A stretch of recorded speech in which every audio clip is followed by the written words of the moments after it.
All right, it's 11:02, so I would love to get started. I'm sure that more folks will be trickling in the next few minutes.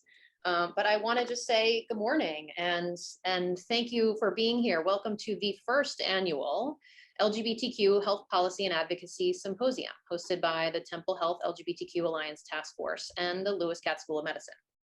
We are so grateful to have you here with us today. My name is Nicolle Strand. My pronouns are she, her, or they, them. I'm one of the co-chairs of the LGBTQ Alliance Task Force, and I'd love to start by thanking my fellow co-chairs, Robb Bettiker, who's here today, and you will see more of him later on, Jenny Aldrich and Brenda Horowitz, who couldn't be here today, unfortunately, but I'm sure they'll eagerly watch the recording later, and then my co-symposium planner, Adam Nestor. The LGBTQ Alliance Task Force, for those of you who don't know, is an all-volunteer committee of more than 200 faculty, staff, and students from the medical school and the health system. In the past 5 years since our inception, we've made progress towards better caring for LGBTQ patients here at Temple, including collecting gender and sexual orientation data in the electronic medical record, achieving a health equality index score of 100%, improving policies and procedures, and participating in community events. We are working to create a community of informed providers and a strong community for LGBTQ employees and staff. We have such an excellent program for you today. I'm so excited. The day is going to be divided up into 3 panels. The first will focus on the advocacy work of a local nonprofit, which is tremendously influential in terms of pushing for change here in Philadelphia on behalf of the health and well-being of LGBTQ people. The second will focus on Philadelphia government, what the city is doing to improve the lives of its LGBTQ residents. And then finally, the third panel will feature a presentation from the Pennsylvania State House representative, Malcolm Kenyatta, who will describe efforts to pass anti-LGBTQ legislation in the state and efforts to stop it.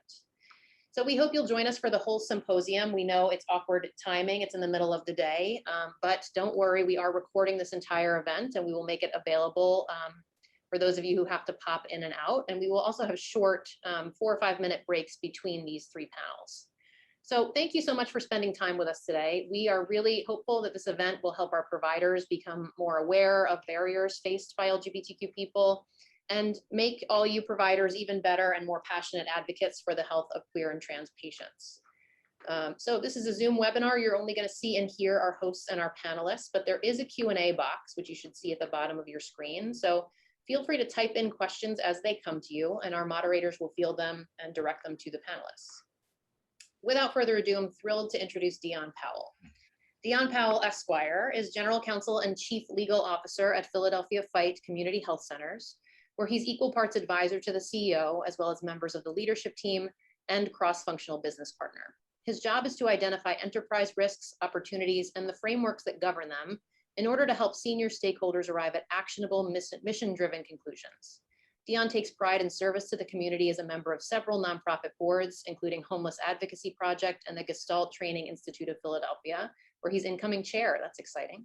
He's also a staunch advocate of health equity and sits on national steering committees that address inquiries across social locations. He's fascinated by true crimes and is a member of an online community of amateur cold case crime solvers. Very cool fun fact. So Deonne, go ahead and take it away and I will pull up your slides. Sure. Thank you, Nicolle. And thank you all for joining us. And thank you to my friend Adam Nestor, who invited me. This is really an exciting opportunity for me to share with you some of my thoughts and some of the ideas around today's topic. I am a Temple Law alum, so I'm very familiar with the cherry and white, and I'm happy to be here today. I was in private practice for a little over a decade before switching over to community health in the capacity of General Counsel and Chief Legal Officer for Philadelphia Fight. And over the past couple of years, I've really leaned into the health equity discussion, into that debate and community health, and really using my social location to advocate for causes that really advance those issues that are important to underserved populations here in Philadelphia and nationally as a whole. So, I'm really excited again to be presenting to you today on the topic of affecting positive change and improving LGBTQ patient health. Next slide, please. Just a few objectives. At the conclusion of the webinar, I hope that the attendees will be able to identify individual and structural biases that impact the healthcare system and ways that Philadelphia Fight aims to combat them.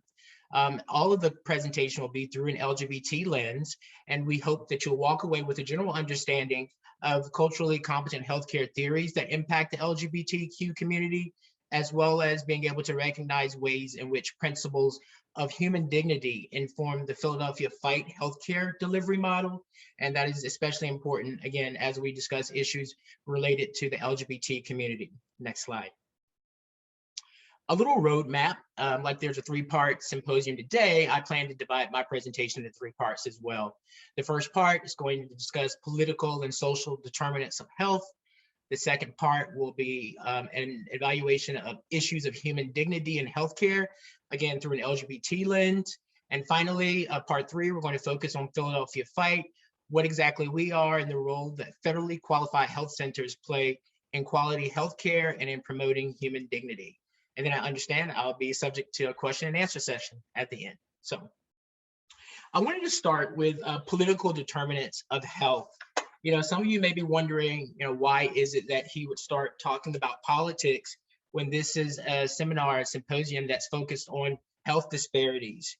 And I think that it's put very nicely here by Ranit Mashori, who wrote that root causes of health and thus health disparities are driven as much by policy and politics as by any other cause.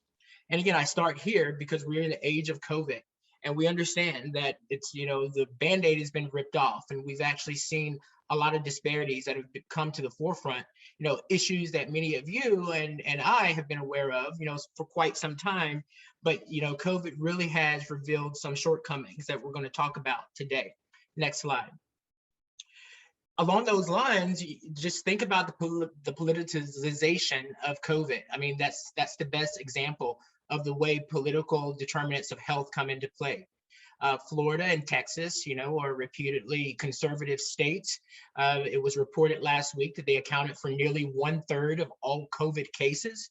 And we've all heard about the mask mandates versus individual liberties, red states versus blue states, North versus South, conservatives versus liberals.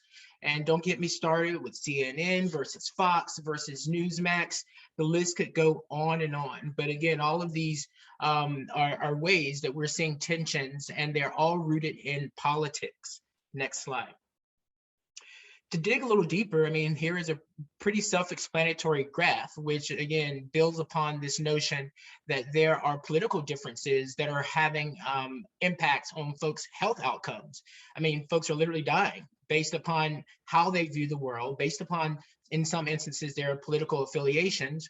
And if you look down, this slide is about whites, Republicans dominate definitely not group. And while wait and see is disproportionately attributed to Black and Hispanic patients. And of course, this is all in the context of the vaccine and vaccine hesitancy. And the point here is to really draw the correlation between the way people think politically and some of the decisions that they may make that, again, are going to ultimately have a huge impact on their health outcomes. Next slide. But beyond COVID, I think it's just so salient, and it wouldn't be appropriate to start the discussion without talking about it, given that we're, in the thick of things. But there are other political determinants of health and other indicators that I think are important to address. And they are access to care, drug prices, reproductive and women's health, and gun violence. I mean, access to healthcare, you don't have to look any further than what's been happening with Obamacare. I think we're in what may be the 18th challenge to the legislation that hope to provide healthcare to most Americans. You think of it as a 3-legged stool is what a lot of folks say when you have the individual mandate, you have the exchanges, and then you also have other issues that folks are really adverse to. All of those are constantly under attack, and access to healthcare, obviously, I mean, just from out the gate, is definitely a political determinant of healthcare. Drug prices, we all hear about drug prices and how they're, off the charts. And a lot of that obviously relates to Congress. It relates to the laws that are passed and the way the Congress people see the world. I'll take the time here to mention the 340B program, which I'll touch bases on later, but that is a drug reimbursement program that provides substantial savings to organizations like Philadelphia Fight when it comes to drug rebates and the ability for us to provide discounts to our patients who need it the most. That program has been under attack lately by drug companies who take issue with some of the discounts that are being given to folks. Reproductive and human rights, and reproductive and women's health. Those issues are always recurring themes when it comes to politics. And again, they have real life consequences for health outcomes for women and for those who can reproduce. And then lastly, I'll mention gun violence, something that we don't always talk about when we talk about healthcare, especially when we talk about politics. But we need to look no further than our backyards in Philadelphia to see the impact that gun violence is having on the population as a whole, and more importantly, on health outcomes. Next slide.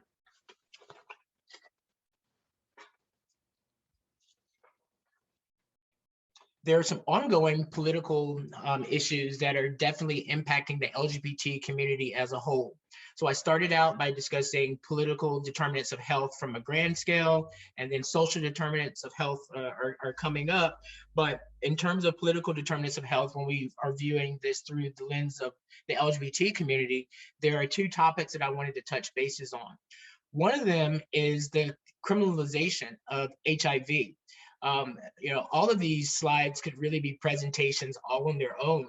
And the AIDS Law Project does a lot of work around this issue if there's something that you want to look, deeper into.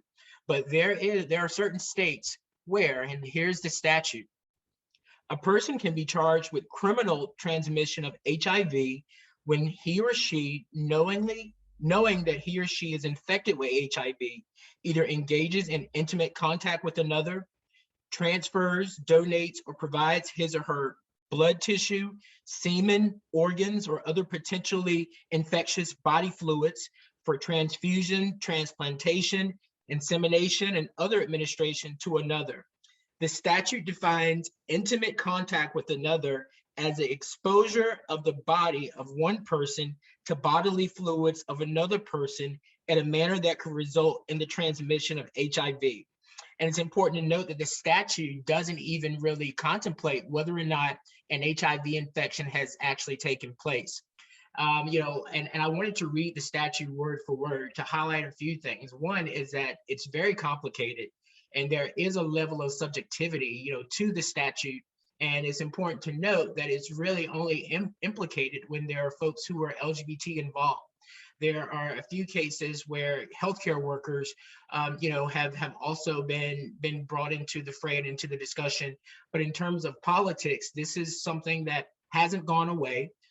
Fortunately, there's been a lot of work done here in the Commonwealth where we're not as subject to some of the stringent laws around this very important issue. But there are states in the United States that criminalize people who are HIV positive. And we all know that this ignores all the science. We know that U equals U. If you are undetectable, you can't transmit, your chances of transmitting the virus are extremely low. None of that is taken into consideration. And this is purely political. And it's up to all of us to understand what our Congress folks and what our members in government are doing, in respect to this issue and to other issues that come up. Another issue that I wanted to touch base on is obviously a lot of the impact that laws are having against our transgender individuals and folks who identify as gender nonconforming. The Alabama legislature, as recently as April of this year, they passed a bill that prevents, it legally bans transgender individuals from participating in girls' sports or other athletics teams. It's also probably a better example that I thought of, this morning, and that along the same lines of dealing with individuals who identify as transgender and non-binary, is the fact that therapy for trans youth is also being abrogated. If you go down to Alabama, there was a really big debate about whether or not Congress would legally ban medical therapeutics. And these are not doctors, these are lawmakers, and many of them don't have a medical background, but they are making decisions that really do impact people's health outcomes. And literally people's lives are in jeopardy because of politics. The next slide. Next slide, please. Thank you. Or there we go. So, we talked a little bit about political determinants of health. More commonly used is the term social determinants of health. And as I understand it, many of the folks in the audience are in medical school or in another way involved in the medical realm. So this is something that we've all heard of, social determinants of health. But compare that to the political determinants of health that I mentioned earlier, and you'll see what the differences are. According to the World Health Organization, the social conditions in which people are born, live, work, and I also like to throw in play, that could be the single most important determinant of good health or ill health. And we all know that it can become as localized now as your zip code. There's always the narrative of how your lifespan in Philadelphia could vary substantially based literally on what zip code you're in. And depending upon what county you're in, where you live in the world, or in the United States, and in the world, all of those social conditions certainly have an impact, and you can determine the healthy or other outcomes based on those social conditions. Some examples are those that I'm sure most of us have heard of: safe housing, transportation, the neighborhood that one might live in, racism, discrimination, and violence. Over 200 municipalities in the country have identified racism as being a major crisis in the health community. Education, job opportunities, income, all three of those obviously would impact the health of an individual. Access to nutritious foods and physical activity opportunities in that domain. Scarcity of food deserts. I've lived in Philadelphia for 17 years, and a large part of that was spent in the Brewery Town section of Philadelphia. And I remember having to drive, miles just to find fresh produce because they're not readily available. Polluted air and water. You don't have to look any further than Flint, Michigan to see the impact that the environment is having on health outcomes. And then finally, I'll mention language and literacy skills. Next slide. So to hone in on the LGBT community, no one is immune from social determinants and political determinants and the impact that they would have on health. And LGBT individuals, of course, would be impacted by the list that I just mentioned. But there are a few things that I wanted to highlight in regards to the community. Legal discrimination and access to healthcare. Are you able to be on your spouse's, your significant others, your domestic partners' health insurance? Are you able to be discriminated against in employment? Since health insurance is likely tied to employment, then the correlation between those two is very apparent. And we talk about housing. There is a lack of affordable housing across the board. But when you look at the LGBT community, that issue is further exacerbated. You look at aging populations, you look at teens, at youth, housing, all of these issues really have a disproportionate impact on the LGBT community. Marriage, adoption, those two go without saying. We are kind of in a very comfortable space in some respects to be in Philadelphia County. But if you go, too far outside of the county, then folks don't have the same protections legally as we would have. And that disparity is even greater when you leave outside of the Commonwealth, depending upon what part of the country you live in. And then also the lack of laws protecting against bullying in schools. There's not a lot of research out there or that I've come across that really explains the phenomenon of bullying and suicide and the correlation between the two with respect to the LGBT community. But I always like to mention bullying in schools in terms of health outcomes, mental health outcomes, children not wanting to go to school. And again, we talked about education and the impact the correlation between education, the lack thereof, and positive outcomes with health. So to shine a light on those issues that really impact the LGBT community, I thought that this slide really touched bases on that point. Next slide, please.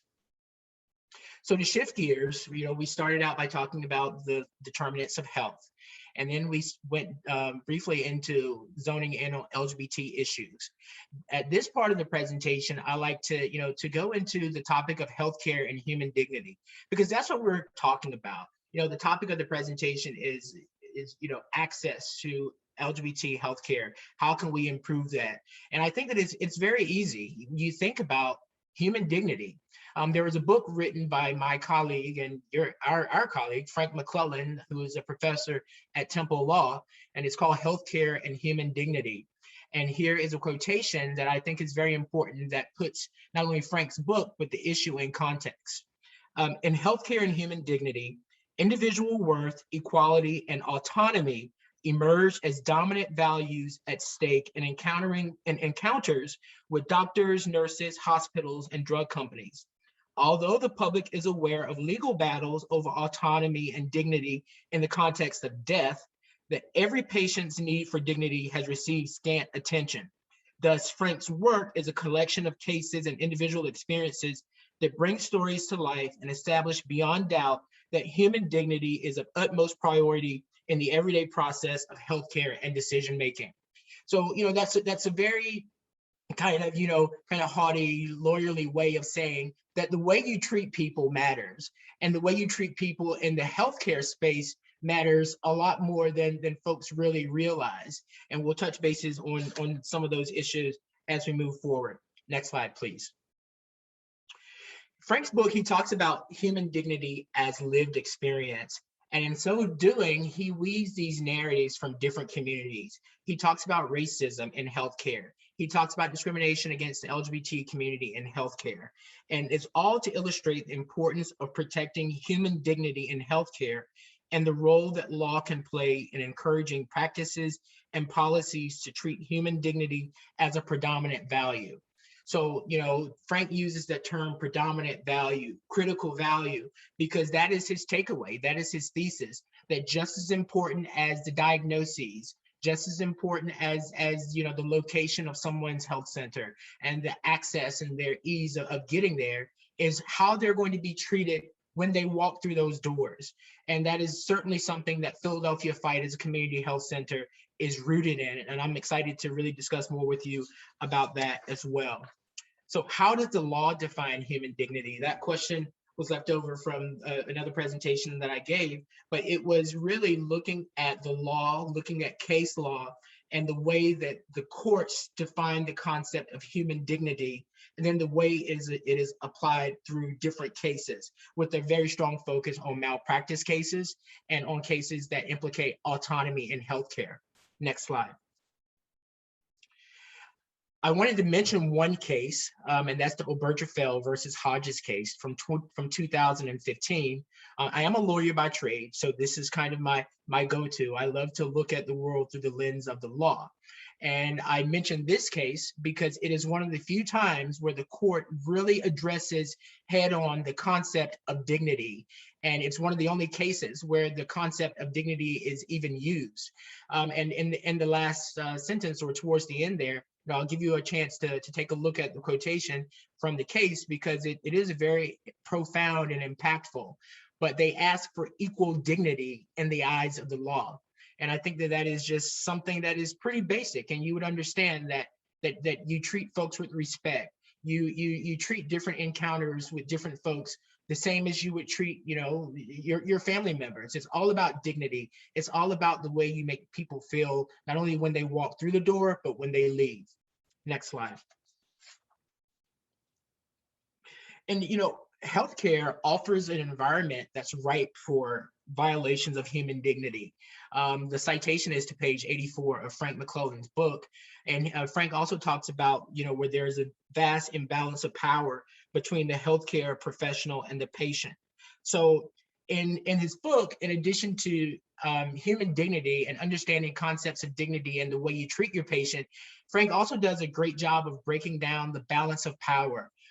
We as lawyers, you as healthcare providers, when you put on your white coats and your stethoscope, you walk into a room, and that brings with it an incredible amount of power that you can either wield in a way that's going to promote healthy outcomes for your patient, or you could wield it in a way that's going to further disengage them, further disadvantage them, and push them to become even more marginalized. So in today's cultural landscape, the balance of power is being challenged. Some questions for thought. How are systems of power reinforced in the healthcare setting? How do you propose that lawyers and medical professionals confront those challenges? Which leads to the next slide, or the next part of the discussion.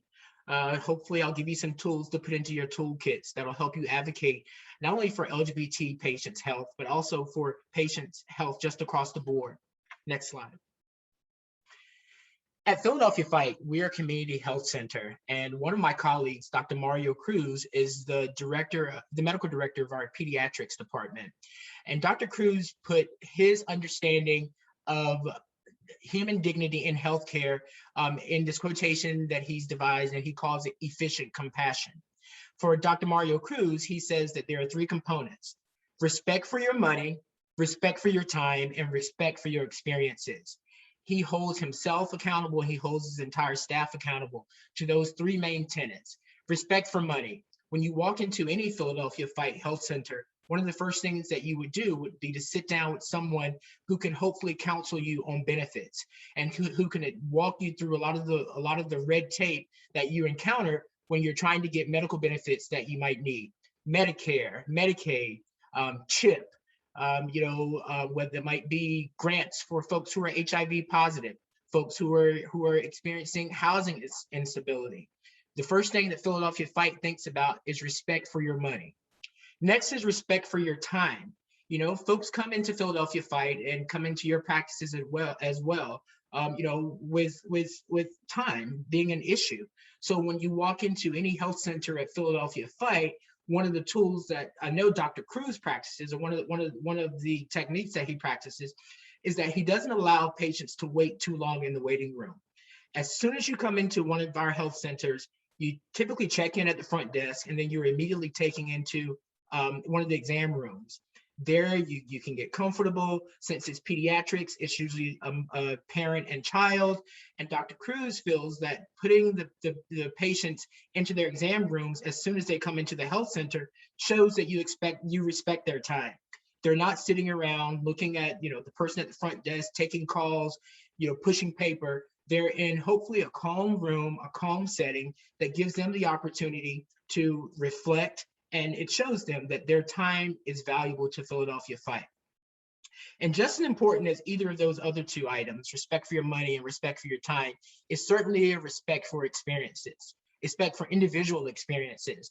And that is one of the main tenets. I mean, when we're thinking about LGBT health and the provider experience that we all encourage all of our providers to have, is that you respect your patient's experiences. That's why pronouns are important. We went to great lengths at Philadelphia Fight to make sure that all of our intake forms were acceptable and that they all respected folks' experiences. We made sure that there was a place for your preferred name, for your preferred pronoun, that oftentimes would differ from what's on one's insurance card. So at the risk of dead naming someone because the government hasn't afforded them an option of having a name change, or they have never experienced a name change clinic or been privy to that benefit, we wanted to make sure that they feel safe, that they feel seen, and that they feel heard. And one of ways that we do that is by respecting their experiences with respect to what they would like to be called and how they would like to be addressed. I think that is crucial and critical to the way folks want to be treated. Next slide. So Philadelphia Fight, FIGHT stands for Field Initiated Group for HIV Trials. And this is our mission. We are a mission-based community health center. Some of the key words are culturally competent, comprehensive, it's all primary care. We have 7 different health centers throughout Philadelphia, and all of them have state-of-the-art HIV primary care. We provide that to low-income members of the community, along with research, consumer education, advocacy, social services and outreach to those living with HIV and to those who are at high risk. We also have services that are geared towards formerly incarcerated persons and newly returning citizens and youth who are at risk for all sorts of health issues. and access to most advanced clinical research in HIV prevention and treatment. So that's a pretty wordy mission statement, but again, some of the key things that I really wanted to highlight is the cultural competence of Philadelphia Fight, and I'll explain a little more about that as we move forward. Next slide, please. This next slide is a graphic, it just shows some of the spaces that Philadelphia Fight. We're proud of how diverse our staff is. That I think very much contributes to the fabric of the organization and to who we are and to our ability to really connect with patients around their experiences. Next slide. So Philadelphia Fight started in 1990 as an AIDS clinical research organization. For those of us, or those of you who might have lived through the 1990s, we can remember what a time that was during the AIDS and the HIV epidemic. And during that time, all of us know that in the early days, it was known as a gay white man's disease. That's what the media focused on. But the reality is that that homosexual white men created a uniform sample for a lot of clinical research. Philadelphia Fight saw that there was a dearth of folks who were having the opportunities to be involved in clinical research studies. And at that time, clinical research equaled life.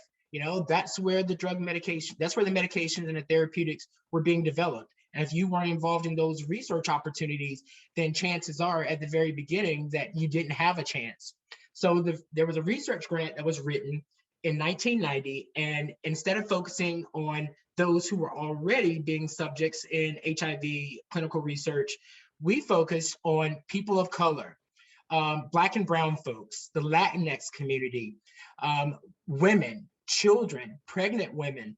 All of these were groups that were just summarily excluded very early on from any research, and Philadelphia Fight wanted to do something about that. So that's how we arrived at FIGHT, the field-initiated group, for HIV trials, because it was a collection of doctors from all over the city of Philadelphia, who wanted to do something about the issue. And FIGHT was founded as a site in the American Foundation for AIDS Research, which is commonly known as AMFAR. And I put in parentheses, thank you to Madonna, because this is a little anecdote that folks typically, find interesting. We received some of our first funding from the last leg of Madonna's, one of Madonna's tours for Like a Virgin. I think it was the biggest North American tour, and she donated all of her funds from the last leg to AMFAR, and AMFAR in turn distributed those funds to organizations like Philadelphia Fight. So I like to say thank you to Madonna, because without Madonna, Philadelphia Fight wouldn't exist. And Philadelphia Fight developed a citywide network of HIV and AIDS providers to do clinical research in underserved communities. Over time, we added clinical services, social services, and educational programs to the existing services. So, it doesn't take much to be able to correlate the services that we provide back to those social determinants of health and those political determinants of health that we kicked the presentation off with. Next slide, please. A little more about Philadelphia Fight. We went from AIDS care from in 1990, it was a research grant, a lot of research. In 1997, one of the providers who was very heavily involved and was one of the principal investigators ultimately passed away. And as part of his last wishes was to leave a substantial amount of money to Philadelphia Fight. And from that, the LAC Center grew to be the largest HIV practice in Philadelphia. At the time, in 1997, we had just under 2,000 patients, and it was generally recognized, and still is, as among one of the best in the area. All of our physicians then and now are ID trained in infectious disease, and many of them, if not all of them, are part of the ID service at Penn Medicine.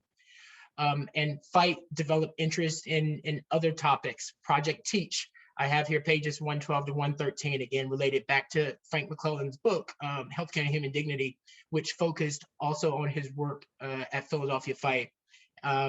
So Fight, again, we developed this project, Project Teach, which basically equips folks who are HIV positive or folks who know someone who is to learn more about the disease and how to live with it, you know, how to be adherent to medications, what medications are out there, you know, what is the current literature, how do they view themselves, you know, how do they view each other, their discussion groups. There are all of these resources at Philadelphia Fight that were developed from 1997 to 2013. And so over time, we're concerned with conditions that led people to acquire HIV in the first place. So, you know, we all know that folks aren't dying from HIV and AIDS, fortunately, in the way that people may think. And we're at the point now where we're focusing on those conditions that lead people to the virus. Again, social determinants of health. What are some of those risk factors? Criminal justice. We have an Institute for Community Justice, which provides primary care to newly incarcerated folks. As soon as people are released from prison in Philadelphia, Philadelphia Fight is one of the very first stops to get resources, to get a primary care doctor, to be involved in work training, to be involved in anger management. And all of these feed back into the clinics. You know, all roads lead back to the healthcare delivery model, leads back to the patient. So the corporate takeover of American healthcare and medicine, it's difficult for those who want to address financial disparities to do so. I think that is commentary on our health system and the drug companies and how confusing and convoluted that could be, together with issues and problems of poverty. And, you know, I don't want to get too far away from, you know, the real subject here, and that's the LGBT community. But this is very much a part of that whole discussion, because obviously in the very beginning of Philadelphia Fight, and even to this day, a lot of our patients were predominantly members of the LGBT community, but overwhelmingly people from marginalized communities as well, people of color, you know, and from all those other areas that I mentioned earlier. Next slide. So the next graphic is really just a Venn diagram that explains what community health centers like Philadelphia Fight are. You know, we really stand at the intersection of healthcare, civil rights, and poverty. Next slide. So I told you and we founded in 1990. A key milestone was in 1997 with the opening of the LAX clinic, which was the only clinic that Philadelphia Fight had for 5 or 6 years. But in 2014, there was a real exciting development for Philadelphia Fight, because we earned the distinction of being a federally qualified health center. And that is a fancy term for a community health center, you know, a place that focuses on community health. The technical term for any lawyers who may be in the audience is derived from the Medicare statute. And the term federally qualified health center means an entity that receives grant funding under Section 330 of the Public Health Service Act. So if any organization receives a grant from the federal government, particularly for the delivery of primary care, then we're governed by the rules for federally qualified health center. And when Fight earned this distinction in 2014, it provided an opportunity for us to have substantial growth.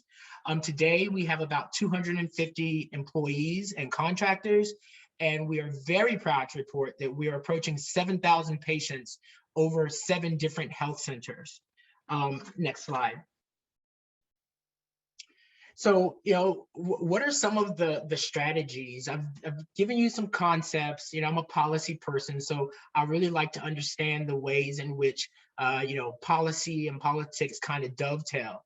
But most of you are here because you may want some practical guidance. And at this part of the presentation, I always remind folks that I'm not a provider. You know, I just have the benefit of being in the company of some amazing providers. And as a member of the leadership team, I'm privy to looking at issues from a very big picture, understanding, you know, the rules and frameworks that govern some of the delivery models, and more importantly, working with folks to put some of those practices into play. And here are some bullets that just come to mind when I think about Philadelphia Fight and some of the strategies. You know, affirming care. Our youth health empowerment project is a program in our adolescent and pediatrics practice that does affirming care for transgender youth. So we are very aware of those issues. We've been on the cutting edge of therapeutics and treatment for decades. So issues of consent, issues of minor consent, all of those are issues that we confront. But again, all of these are under the strategies of affirming care. How do you meet people where they are? How do you accept people, as they are?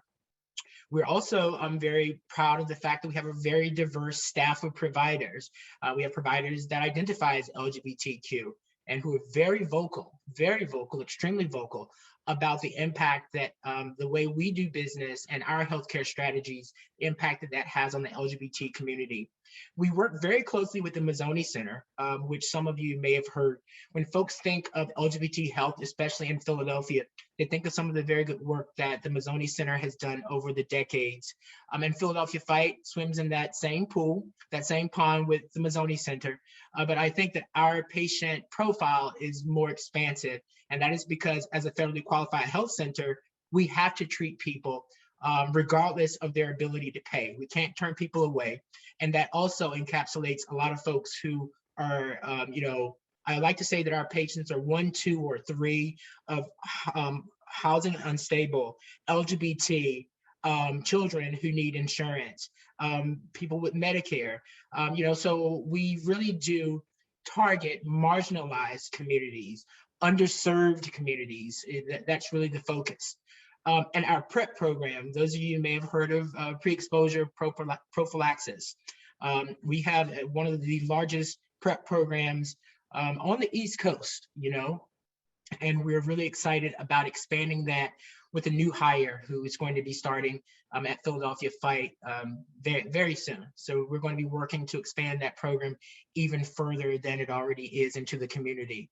And just no barriers. I mean, there are no barriers to healthcare when you come to Philadelphia Fight. A little anecdote, there was a time where there was a new provider or new person at the front desk, new practice manager who was trying to manage some of the problems in one of the health centers. And there was a problem with someone coming in, I think, without shoes or without a shirt, or there was something, that demonstrated a need there with a particular patient. And someone, in a stroke of bad judgment, thought that it might be appropriate to put a sign up that said, no shoes, no shirt, no service. And when we saw that, I mean, it might have been up for 1 day at the most, because it was seen very much as a barrier. The sign shouldn't have said no shoes, no shirt, no service. It should have said, if you need shoes or you need a shirt, here is what Philadelphia Fight will do to get you that, so that you can come into the health center in a way that gave you the dignity and respect that you obviously deserved and that you probably needed if you didn't have shoes and a shirt. So we are a health center that does not believe in barriers. I mean, barriers in education and language. We are happy to have providers who are polyglots. Our dental practice has providers who speak 6 different languages. There are connections to the Nationality Services Center. Each week they would walk down a group of patients who, some of them, that was their very first time ever having dental care, because of barriers that have been placed before them, depending upon where they might have immigrated from, or just whatever opportunities that they just did not have. So we are no barriers. And we talked about preferred pronouns. That is something that we're very aware of in terms of our forms and in terms of documentation. Adam Nestor actually taught me the abbreviation for SOGI, sexual orientation and gender identity. And I mentioned that in parentheticals because, again, anecdotally, just to show you some of the work that we do around this issue, and particularly some of the work that I do as chief legal officer, is working with our EMR company, our electronic medical record company, to make sure that the records had that their system had the capabilities of doing things like, give me a space for a preferred name. A lot of those systems, the response is always, we can't do that. We can't do that. This is a template. But we worked very hard and advocated on behalf of our patients and on behalf of Philadelphia Fight to make sure that our EMR is also reflective of the way we do business, and that is by providing decency and respect to all people, particularly with respect to their ability to identify themselves to us and to let us know how they would like to be addressed. And then, dignity is just the theme that I've interwoven throughout the presentation. That just goes without saying that folks expect dignity when they come into a health center, and denying them of that dignity will certainly have adverse health outcomes, even if that means that you've lost someone to care because they've had a bad experience with a particular provider. And I mean, and let's be real, it happens. You can't, there's no way that you can address every single problem that walks through your door. You can have grievance processes. You always make sure that your patients are having good experiences. But the last thing that you want to do is to turn them off to the health system as a whole. So in those very few and infrequent times where there are challenges that really preclude us from providing services to patients based on whether it's, recurring behavior or conduct that we weren't able to de-escalate, we always make sure that our patients have alternatives to healthcare. Even in some instances, that means providing after-hour services for patients who need it the most. Next slide. The next slide is really is a general slide that talks about the impact of federally qualified health centers and growth. Because prior to coming into this space, I had never heard of an FQHC. I had heard of community health centers, but did not understand that it was an entire regulatory, program that was providing so many essential services, health services to people. More than 28 million people in the United States rely upon HRSA-funded health centers for care. So that's 1 in 12 people, 1 in 9 children, 1 in 5 rural residents. I mean, rural community health is a really hot topic right now. I grew up in North Carolina in the eastern part of the state, where we would have to drive at least 30 minutes just to go see a primary care doctor. And God forbid you needed to have any type of surgical procedure or any high level type of medical work that needed to be done. We would have to drive for at least an hour and a half to get to Greenville, North Carolina, or to Duke University or University of North Carolina at Chapel Hill. So there still is a dearth of resources, and 1 in 5 rural residents, that's 20% of rural residents, receive their primary care at community health centers like ours. And 1 in 3 of our patients across the board are living in poverty, and they receive healthcare at community health centers. 385,000 veterans, VAs, I think as a whole, constitute federally qualified health centers. So that would explain that large number. And 800,000 are served at school-based health centers. Philadelphia Fight has a collaborative agreement with the University of the Arts, where we served as one of their preferred providers because they didn't have on-site medical services for students beyond, I think, maybe one nurse practitioner who does great work, but they would outsource some of their health needs of their students to Philadelphia Fight. So, and then also 4.5 living in or near public housing, because there are also opportunities to set up wellness checks, to have vaccination clinics, and in some housing communities, they have actual FQHC clinics that have been integrated into the housing model, which is really interesting in terms of promoting healthy outcomes. And since 2000, the number of patients served has been steadily increasing. It's tripled over the past 2 decades.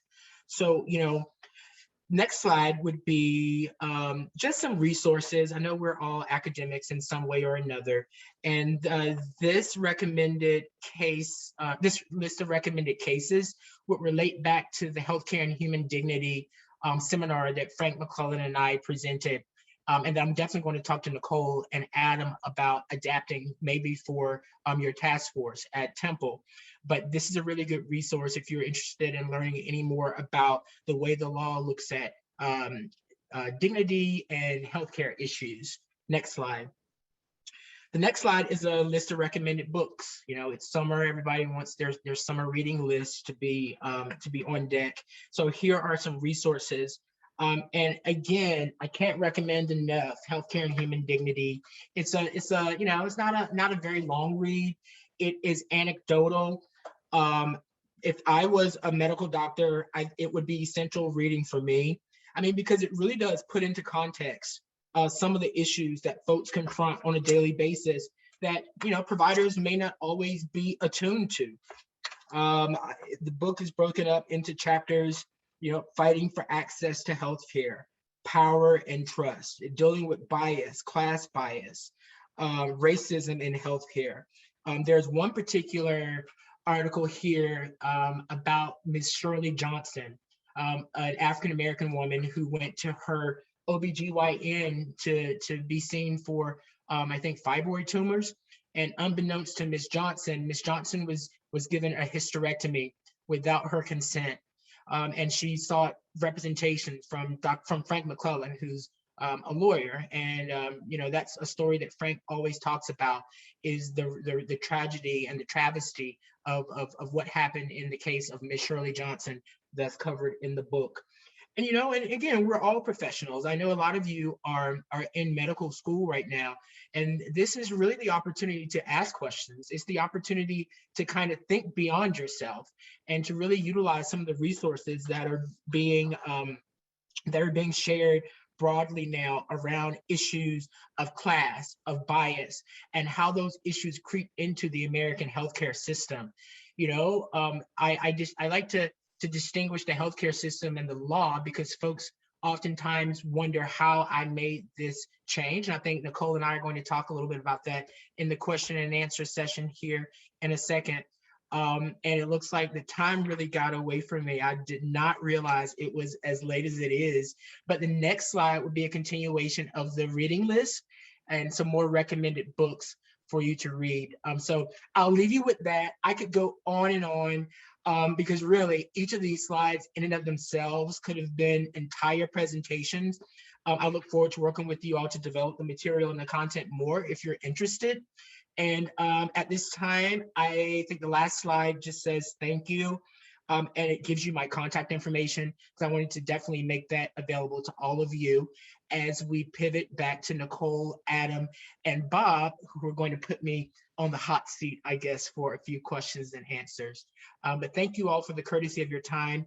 I really appreciate it. If you have somewhere to go, because I understand I ran really long. This is what happens when you get riled up in something that you feel passionate about. So Nicolle, I'll turn it over to you. What do you have for me? Absolutely. Deonne, thank you so much. It was just, you did run a little long, but I don't want you to apologize at all, because it was just a wealth of knowledge and insight and information. And it was so cool to see you highlight everything that Philadelphia Fight is doing. I really hope that Temple can be a better partner with them in the coming years, because I think we have a lot of things to work on and a lot of things in common. And so I want to take the privilege of being moderator to ask, I think, the one question that we have time for, Sure. which is that, as I'm one of the people who's responsible for teaching our medical students about social determinants of health, and they're always very eager to learn and very, sometimes blown away by the information. And one of the things that we emphasize, which you emphasized in your presentation, is sort of how little in the scheme of things clinical care impacts a person's health compared to everything else about their life, where they live, how much money they make, where they went to school, whether they're LGBT, whether they're Black or brown. So many other things have so much more impact than clinical care, which estimates say about 20% of impact in terms of sort of overall health outcomes. And that can be depressing for our medical students, because they're coming into medicine and they really want to have an impact and they want to make change, and all of them do. And so one of the things we have that our task force developed is an affirming provider program. So we've had about 100 doctors who have raised their hands and said, we want to be extra respectful and extra affirming. We want to put a visible symbol on our web pages to make sure LGBT and trans, particularly patients, know that I'm a safe doctor to come to, that I'll respect your pronouns and your partners and your sexual orientation and everything else. And so I want to really give resources to them, to those 100 providers that are working in a system that's very unlike Philadelphia Fight, in that, we're not a comprehensive LGBT care center.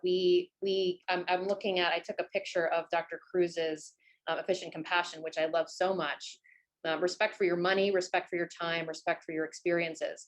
sometimes our providers, I think, feel like there's not a lot they can do in terms of the money, and there's not a lot they can do in terms of the time. The waiting room times are what they are. The number of case managers or social workers are what they are. And we're working in such a big system, and I can only control myself as a provider. So what would you, I know that's a long wind up to a question, what would you offer to those LGBTQ affirming providers who understand they don't have control over the whole system and all the structures, but they really want to be the best provider they can be in the moment, at least to that third point of Dr. Cruz, to respect your experiences? What are some things you might tell them? Sure, great question. Well, first I'll say that we do have a relationship with Temple, the med school. We're happy to have a lot of students who rotate, and we have clinical affiliation agreements. I know we have podiatry students who we see who come over to Philadelphia Fight. I think some dental students. So pain medicine, is definitely in the mix at Philadelphia Fight. But to answer your question, I think that you hit the nail on the head. It really is understanding folks' experiences. Understanding that before you walk into a clinical setting as a doctor, you're a person first. And that's the same is true with your patients. Your patients are people first. So, something as simple as understanding where the computer is in the clinical setting. Do you have to turn your back to the patient when you're explaining, medication, or when you're answering questions, or when you're annotating the medical record? Dr. Cruz, I can't say enough, is the person who would be amazing at answering this question, because he really did develop that three-pronged theory about respecting your time, respecting your money, and respecting your experiences. But you're right, respect experiences. Understand that folks come into your practice as people, and most of them, or Philadelphia Fight found, especially in the early days of the AIDS epidemic, they were broken. Their spirits were broken. So before you can even purport to address any clinical issues, you first need to acknowledge their personhood. You need to acknowledge their presence. You need to say hello. How are you? And that question, not just wondering what your blood pressure is. Expect an answer. Not just I'm doing okay. Fish for that. Try to get to know your patient more than just being a number on a page or the name at the top of a piece of paper. Now, one of the benefits that Philadelphia Fight clinicians have that probably someone at a health center like Temple is that they do have more time, and they take it. And that's always a tension between finance and between the lawyers and between billing. How long should a clinical session last? Some clinical sessions at Philadelphia Fight will last an hour. And that is because you've got patients who they've seen for 30 years. I remember when I first started at Philadelphia Fight, like a fish out of water, I'm walking through the health centers doing walks about, and there was a patient sitting in the waiting room, and Dr. Mounser pokes his head out. The patient jumps up, he extends his hand, and he gives Dr. Mounser a hug, and he says, "Hey, doctor, I really miss you. It's been so long." And Dr. Mounser said, "Well, John or Peter or Michael, it's only been 2 weeks. I just saw you 2 weeks ago." And it was just this level of comfort that I had never seen before, And so, that's just a whole roundabout way of saying, bring into the clinical setting personhood, bring into it, more than just a white coat and a stethoscope. Bring your whole self to the equation. It's okay for you to be vulnerable. It's okay for you to say to your patients, "I don't know the answer to that, but I'll find out." I myself deal with some medical challenges, and one of the things that I enjoy most is when a provider brings in another provider and says, "Oh, this is Mr. Powell. This is what I think, but I know you might have a different opinion," and it's a discussion. Engage them into their treatment and don't alienate them from the whole process. That would be my advice as an attorney who's given advice to doctors, both professions of whom know everything, Right. So, Right. so that's what I would say is bring in common sense and bring in, your sense of humanity and decency and dignity and all of those things that make you a person before they make you a provider. I love that. Even within the structural constraints and time constraints, we can still bring human dignity into our interactions with patients. Deonne, thank you so much. I cannot tell you how much we appreciated this presentation. I took a lot of pictures of slides so I can go back to those recommended readings. I really appreciate you being here. No problem. Thank you all for having me. I'll send you the slides and you can share them with your Perfect. groups.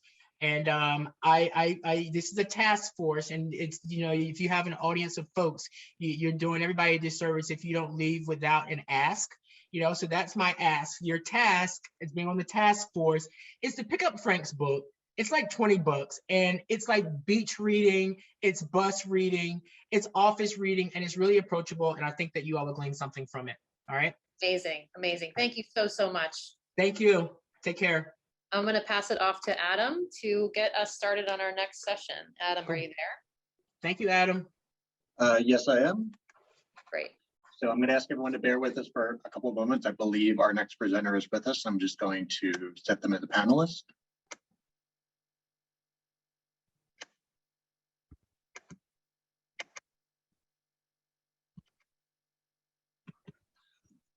Hello, Erik, are you with us? Yes, I am. Let me just rename myself a second.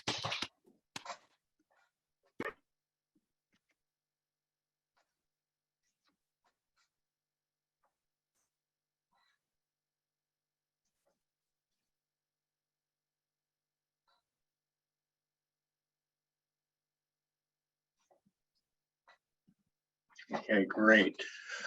Good afternoon and welcome back to everyone. We are thrilled to welcome our next speaker. As a reminder, this session is being recorded. So Erik Larson currently serves as the Deputy Director of LGBT Affairs for the Mayor's Office of Diversity, Equity, and Inclusion for the City of Philadelphia. Prior to accepting this role in April of 2021, he served as a coordinator in the city's Office of LGBT Affairs. Erik began his work with the city in 2018 as a part-time policy fellow while completing his master's studies at the University of Pennsylvania School of Social Policy and Practice. During his time with the city, Erik has participated in the implementation of several initiatives, including the LGBTQ expansive policy reform, the annual State of the Union event, and the historic leadership pipeline. Erik, thank you for joining us today. Thank you, Adam, and thank you for having me here. I'm so happy to be here with you all. I just want to make sure that we're able to see my slides, so I'm going to request that someone shout out once I do the share screen and make sure that it's all working like it's supposed to. So give me just 1 second to do that.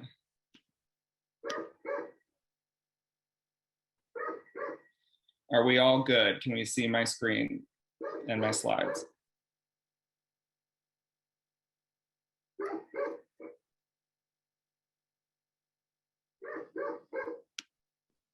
Not yet. I can't see them. Not yet. Let me see if I can. Okay. Oh, there we are. Okay. How about now? We can now. Great. Perfect. Just some like on the fly troubleshooting. Thank you for that. I appreciate it.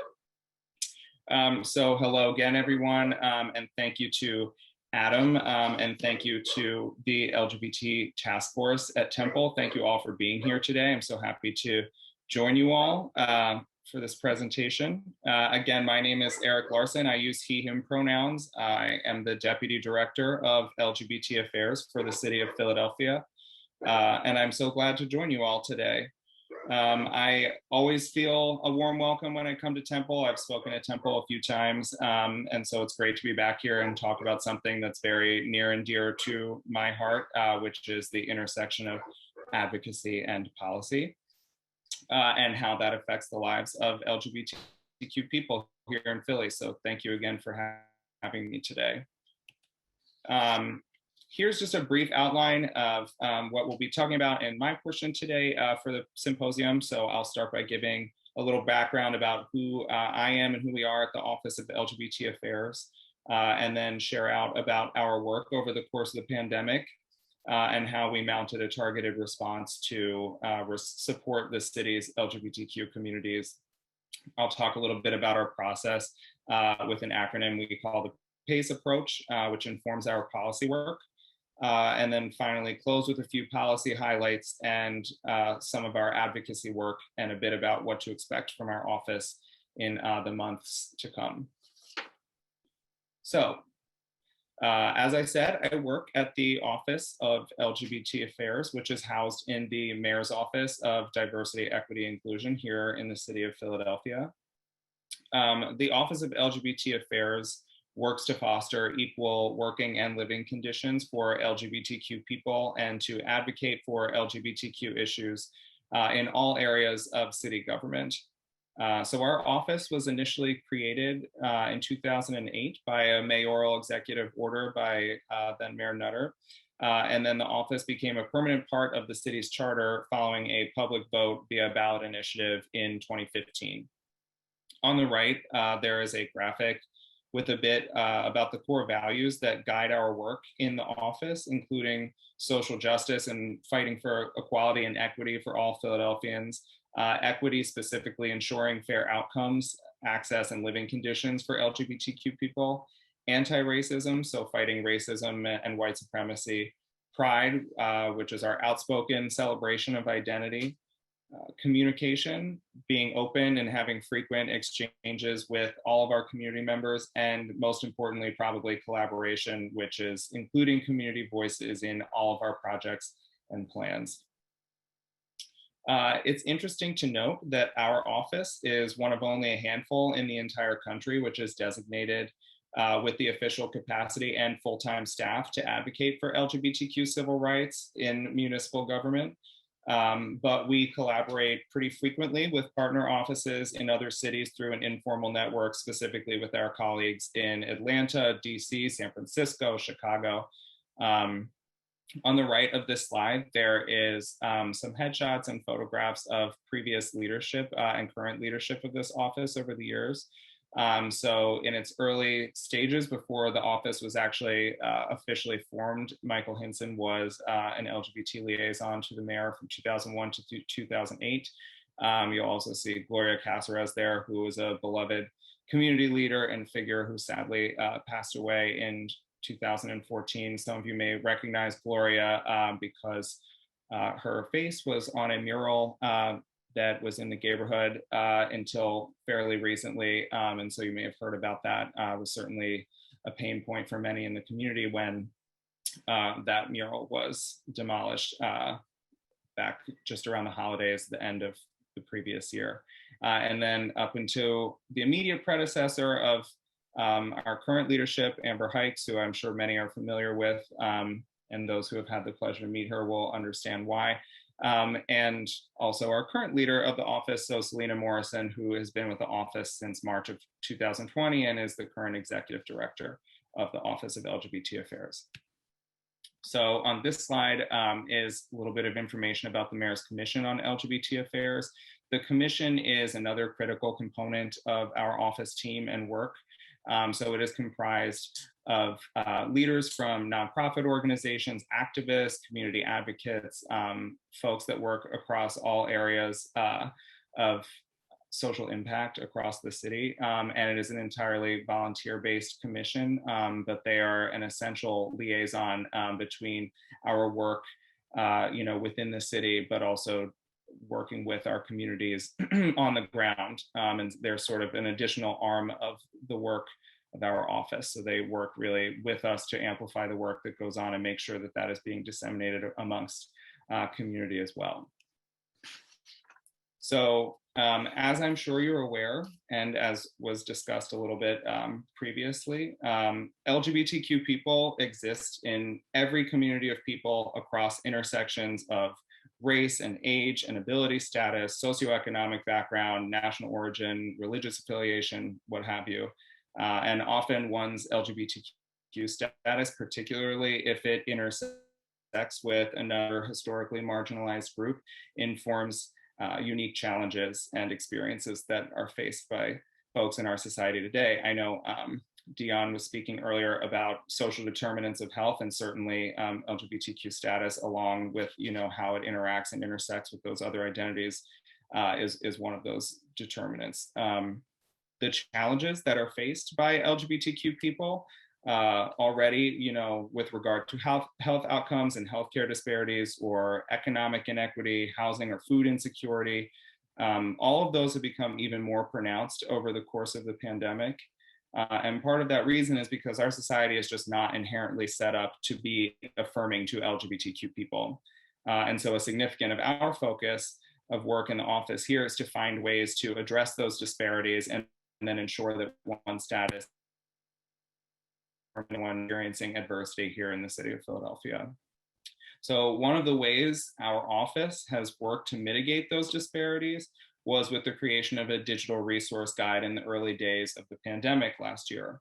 So launched in April of 2020, Coping During COVID-19 is a free and publicly accessible comprehensive resource guide, which is updated regularly to include information which is specifically tailored to our city's LGBTQ communities. So the guide itself is comprised of updates, resources, critical information related to COVID-19 and its current circulation across the city and region. And it was specifically created for our LGBTQ residents, business owners, and service providers so that they can stay up to date on the public health situation as it is constantly evolving. Included in the guide is a template of contents which lays out individual categories of resources such as healthcare, food access, economic and legal resources, and others, all of which have been reviewed and vetted by our office to ensure that they're affirming to LGBTQ people. In order to provide our communities and constituents with accurate information, our guide is updated regularly, and it has been at least bi-weekly, but often more frequently than that since its inception last April, and it continues to be updated to this day as the public health situation evolves. So the guide is formatted as a publicly accessible Google document, which can easily be shared by a link, which I have included in the slide, and I'm happy to share it in the chat later in this presentation as well if folks would like to check it out. But if you just go to our website or Google Coping During COVID and City of Philadelphia, you should be able to find it as well. So as time has progressed and as the pandemic has moved on over the course of the past many months, and the city has largely begun to reopen, and we're starting to pivot back to in-person activities like work and social events, we renamed the guide the Adapting Post-Pandemic Resource Guide. And it still contains access to all of that critical information, especially new updates about COVID-19 and its variants. But it also includes some new sections creating something a little bit more comprehensive as we start to transition to life as we're returning to in-person activities. So there's information in there now about vaccine eligibility and distribution sites. There's assistance for renters and housing access, job skills development, LGBTQ inclusive employers, as well as information about childcare services, pre-K schools, aftercare programs, because all of these things sort of help make up a holistic picture of what it takes to, be successful and affirmed in our society as we're sort of transitioning back into in-person work. Also want to just plug at this point that if there is anything that you'd like to share with us in the office to submit to include in the resource guide, please don't hesitate to reach out to the Office of LGBT Affairs. I will share my contact information later in this conversation, but we're always looking for resources that are out there that we may not be aware of, and amplifying the great work that's already happening out in community. So again, please don't hesitate to reach out if there's something maybe that's not included in the guide that would be great for us to include. The creation and maintenance of our resource guide was just one of the ways that the office mounted an equitable response to the pandemic's adverse effects on our communities. But in addition to our ongoing supports, like connecting community members to the resources they need, we also facilitated large-scale vaccination efforts focused at getting our most hesitant and hard-to-reach queer communities vaccinated. So beginning with a community conversation in April of 2021, which we called our LGBT Q&A, which you can see the graphic for there, we convened trusted voices from the community alongside local experts in public health to address really community-specific questions and concerns around getting vaccinated. So for example, we responded to questions regarding the effects of the vaccines on those who use hormone treatments, or for people who are living with HIV or AIDS, or those who engage in sex work. And each of these concerns, among others, were all met with fact-driven responses. And we provided community members in attendance of the event the opportunity to engage directly with the experts on the call about their questions and have their concerns met by public health experts in real time. So following that event, the office worked with guidance from the Department of Public Health at the city alongside community partner agencies to coordinate a series of vaccination clinics that were really targeted to LGBTQ communities, similar to the efforts of the Black Doctors COVID Consortium.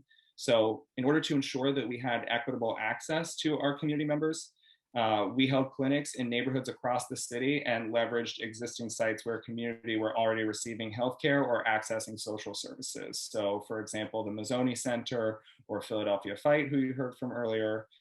We also held a series of pop-up events across the city. So we were in the Gayborhood, we were in Germantown, we were in Kensington, and we also held a series of outdoor events coordinating with our partners in the city and public property, and being able to, leverage the park system as well to help host vaccine events and bring them to community. We also hosted a clinic at our June Pride flag raising event. So we were able to get people vaccinated as they were being able to observe and celebrate Pride season this year as well. So I share all of this information to provide some insight into the recent work of the office and how it is that community members and experts in their fields inform our work and our strategic decision-making process. As I said earlier, the office organizes its efforts into various buckets, which we recognize with the acronym PACE. Now, I know that that is not unique to us. Other people use the PACE acronym as well, although we've sort of expanded it a little bit. So I can't take credit, but I will say, working in social services or social impact circles would be remiss not to acknowledge that we love acronyms here, so here we are with the PACE approach. The P in PACE is for policy. Our office is committed to policy reforms to ensure the rights of all LGBTQ individuals, and in partnership between our office and the mayor's office, city council members, other partners, both internal and external, we analyze city policy to increase access to city services and make sure that they are affirming to people of all gender identities and sexual orientations. A is for advocacy. So we use advocacy to promote equity and safety for LGBTQ community members, and our office and staff advocate for LGBTQ people and issues that affect them in areas of city government. And we're also informed by the work of advocates and activists from across our city and beyond. Community engagement. The office hosts many community engagement opportunities throughout the year to increase the visibility of our office and the work of community organizations and the city's LGBT community as a whole. So we continually work to promote community development and engagement through several initiatives, but certainly through our ongoing community conversation series, which we hold a series of events several times throughout the year. Another C is for capacity building. So to strengthen the collaboration and the learning and leadership development across LGBT organizations, our office works to amplify the work of emerging LGBT leaders through our work in the historic LGBTQ community leadership pipeline in 2019 to our intentional focus on elevating the work of new leaders in the community. We regularly collaborate with partners across sectors to uplift the next generation of LGBT leadership. And finally, the E is for education. So we work closely with our internal partners in the city to provide cultural humility education for both Philadelphia community members and city employees. And these educational trainings highlight vocabulary related to LGBT communities, implicit bias, needs to understanding and working with and serving LGBT communities, but it also gives participants an opportunity to discuss these best practices as they interact and work with LGBTQ individuals. In addition to our training work, the office regularly participates in speaking engagements like this one and opportunities to amplify our work to engage with those in various disciplines in areas of social impact across the city.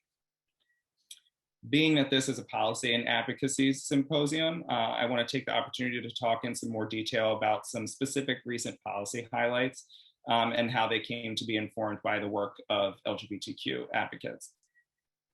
So the Fair Practices Ordinance is the city's local anti-discrimination law, and the FPO was originally enacted in 1963 to prohibit discrimination in Philadelphia in the areas of employment, housing, and public accommodation.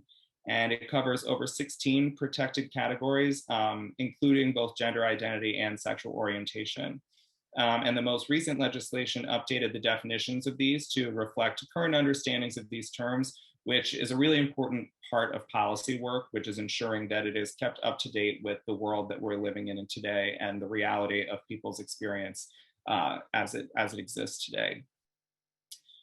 In 2016, the city of Philadelphia enacted legislation that all retail establishments that are open to the general public with single occupancy restrooms must have gender neutral signage. And in 2019, additional legislation expanded access to additional gender neutral restrooms within city controlled buildings. So for example, there are now gender neutral restrooms on every public floor of City Hall, and this work is continuing to roll out across city controlled buildings today. It's just one of the ways that we're focusing on making sure that, you know, people have access to affirming resources in places where they go to receive public accommodations, services, and resources. Another point that I want to touch on is in 2019, there was a legislative package that was introduced, which required youth serving organizations to implement policy to protect trans and non and part of that legislation required regular trainings for their staff. It's especially important for us to have legislation like this and to have an intentional focus on trans young people, given the very high number of legislative attacks that have been leveraged against them, not only in the PA state legislature, but in state houses across the country. And then the last policy that I want to get into a little bit more detail about and really illustrate the role that advocacy played in its development was the process that went into creating the Police Department Policy Directive 415. So in the spring of 2019, the office announced the rollout of PPD Directive 415, and it was created in collaboration with community members, city council members, members of our mayor's commission, and our office. And the directive really guides unbiased day-to-day interactions with transgender and non-binary people, and as well as individuals who may be being detained or transported by law enforcement. So including guidance on respect to individuals' names and pronouns, as well as attention to their medical needs, all of this while they're in custody or having interactions with law enforcement. The policy, though we announced it in the spring of 2019, was the result of many months of collaboration between stakeholders from within and beyond the city. And this slide just illustrates a little bit about how that policy came to be as a result of that work. So the first step in that process was problem identification. It became clear through both the lived experience of activists and advocates and through review of existing policy that the law enforcement system, like so many systems in our society, was not one that is inherently affirming to trans and non-binary people. And this may seem straightforward, and it often is as the first step in policy development, but it's just to identify specific pain points within an existing policy or system. The next step in the process was the assessment. So we went through an ongoing series of interviews with stakeholders, and our existing policy was carefully reviewed and then cross-referenced with those who had lived experience in these areas, i.e. people who had had previous interactions with law enforcement. And use the insights from these conversations to really begin the next step of the process, which is the design and review of the actual policy itself. So we called on the expertise of legal experts and used recommendations from community advocates, and we adjusted specific language or updated language in order to draft policy recommendations that were both substantive but also realistic. And then following many months of review from the stakeholders that were involved came the final step, which was the adoption of that policy. In this instance, the PBD has their own process for ensuring implementation of their policies, which includes a review and signature by officers to ensure their compliance with directives like these. Being that this policy was one that was highly anticipated and involved so many stakeholders from across the community, we also held a press conference to share out the implementation of the directive back in June of 2019. So this slide just details some of the specifics within the finished policy. So for example, the use of chosen or declared names on processing documents, as well as when verbally addressing individuals, especially if that may be different from an individual's legal name or what is listed on their ID. Also, it's important that both their declared name and pronouns are reflected in the media if and when the story becomes newsworthy.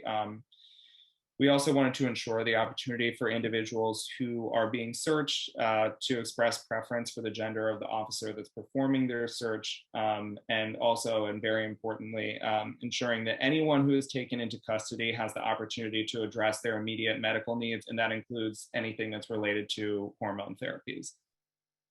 There are some additional details on this slide, but those are really some of the highlights. And also the policy is available online. If you just Google Philadelphia Police Department Directive 4.15 and are interested in reviewing it more, you can certainly look it up online in the future. But there's something I wanted to touch on about this policy specifically before we move on, which is another important aspect of all of this work, and that's policy in practice. We're about 2 years out now from the rollout of this policy, and I will be the first to admit that there is not much data beyond anecdotal evidence around the impact of this policy since its implementation.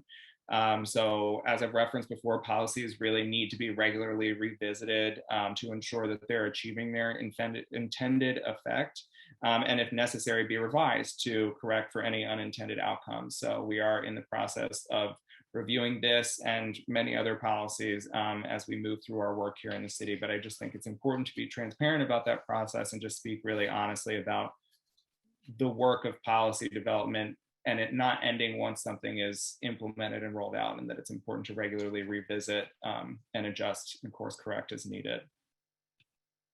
So the development of good policy is driven not only by an engaged community, but also by recognized need. So to get more into sort of the advocacy side of my presentation today, I want to touch on one of, if not the most prominent issue facing LGBTQ communities in our society today, and that's anti-trans violence. As I mentioned earlier, the trans community, particularly trans people of color, particularly Black trans people, and particularly young Black trans people, have been under attack both physically and legislatively, and at alarmingly rising levels in recent years. So in the first 7 months of 2020, the number of murders of trans individuals surpassed the total in the entirety of the previous year. And sadly, in 2021, we've already seen at least 31 trans or gender nonconforming people fatally shot or killed by other violent means. And I say at least because all too often these stories go unreported or victims are misgendered in the media, which really calls into importance the ensuring a proper documentation of names and pronouns, like in the PPD directive that I was just discussing on the previous slide.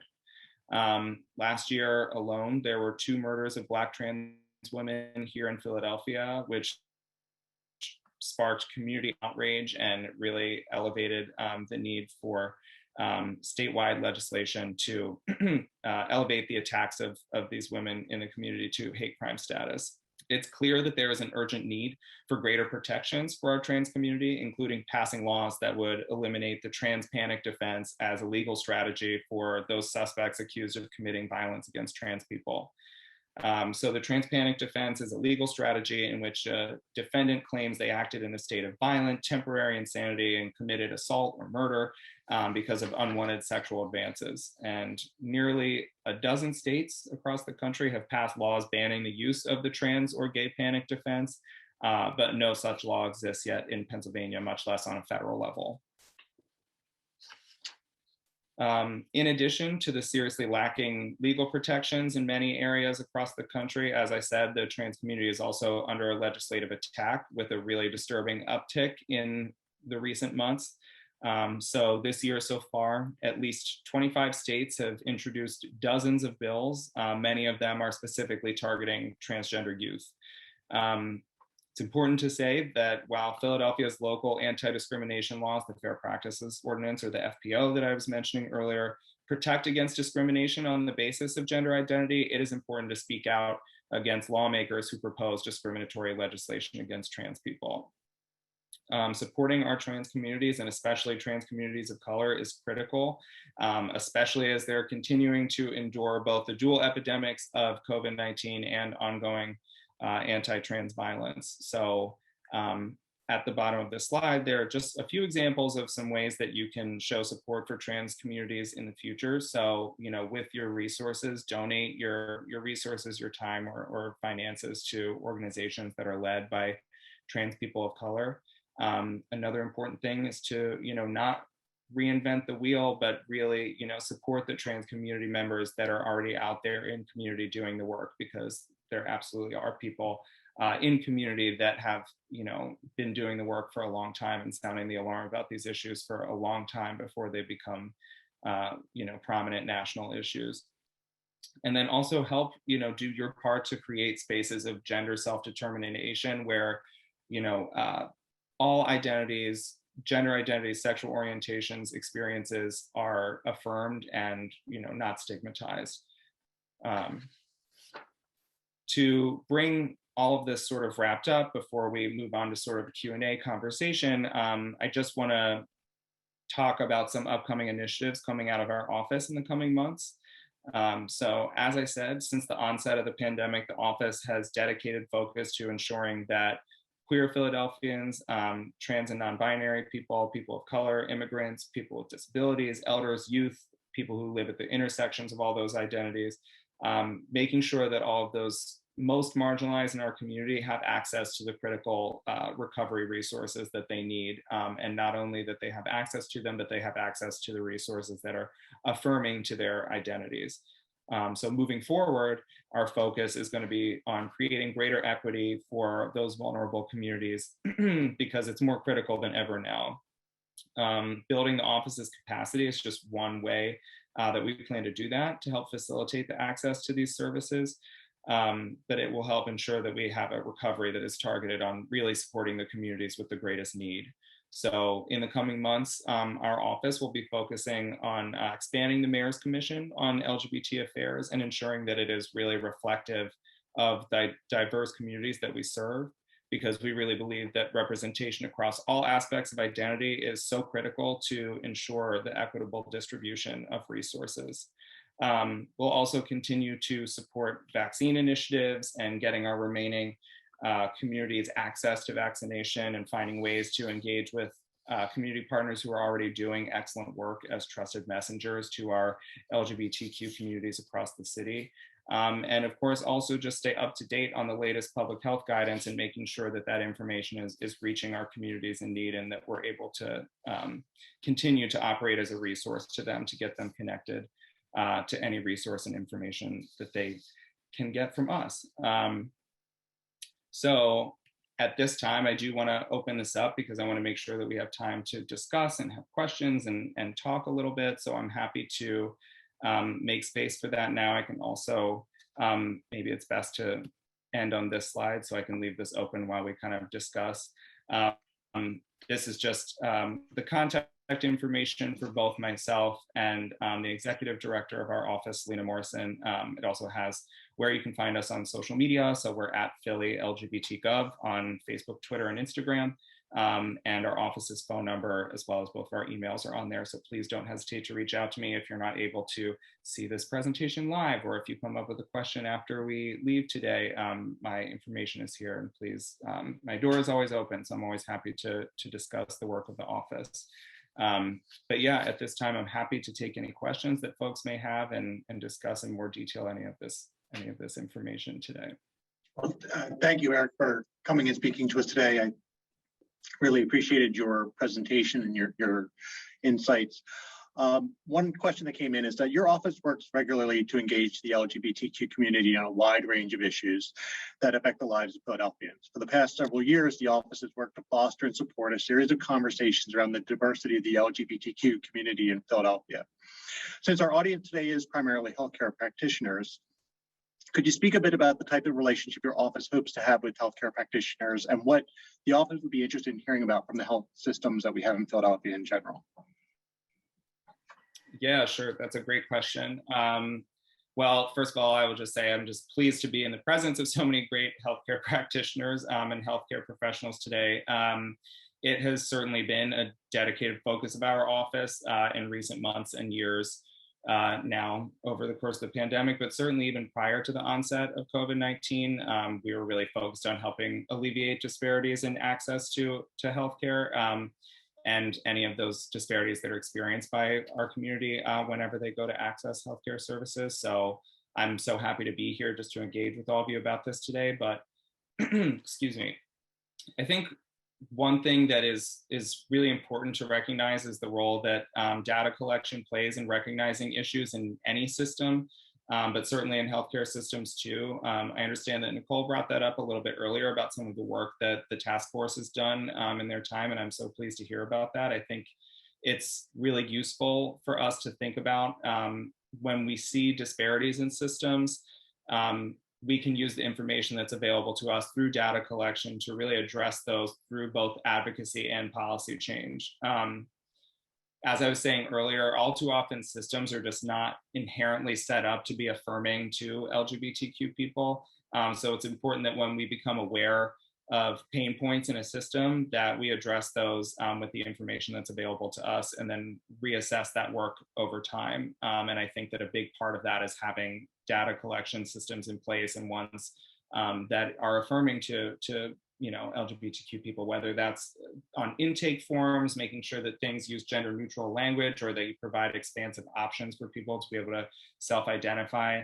All of that information and collecting all of that information, and also being transparent about the purpose of the collection of that information, I think all serves to benefit the system in a way that is affirming ultimately to marginalized identities, and certainly especially LGBTQ folks. That's a big part of that I would want to recognize for sure.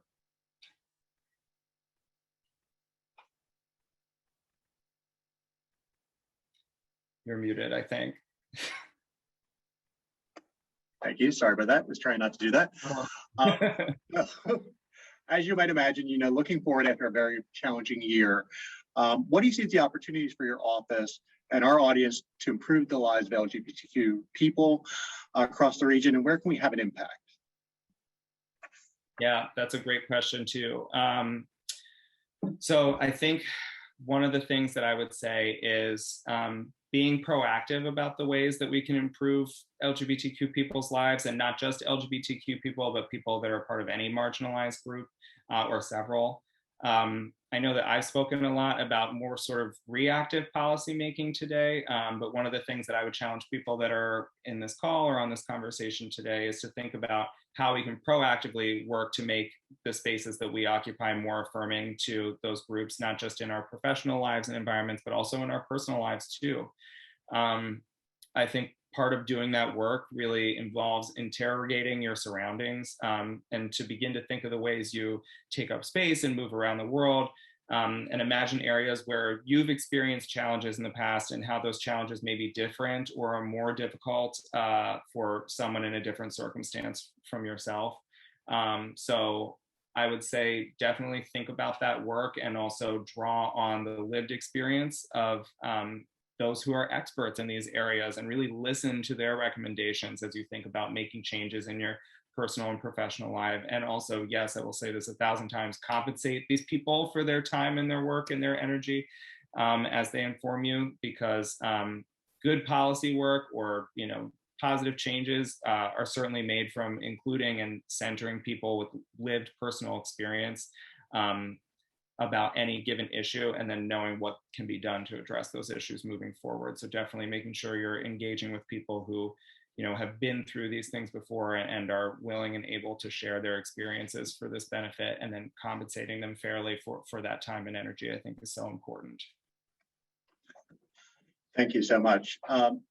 One kind of final question, and this one might be a little bit more personal. Prior to joining the city, you did a lot of work in the arts. You did a lot of work with several nonprofits here in the city.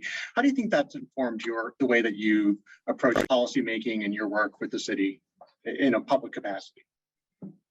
Yeah, I appreciate that. That is true. I have worked at a handful of nonprofit organizations over the years after my early educational training as a designer. So I appreciate you bringing up the arts, because I'm always happy to talk about that.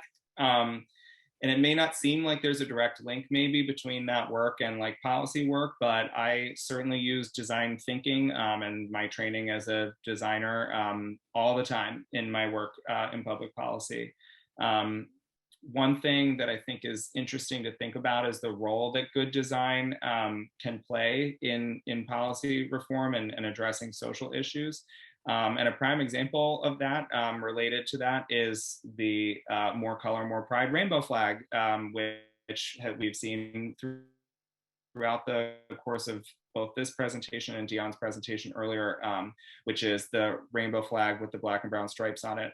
Some people on this call may know, some people may not. That flag was actually introduced from the Office of LGBT Affairs back in 2017. And it was used as a tangible symbol to recognize and center the experiences of LGBTQ people of color here in Philadelphia.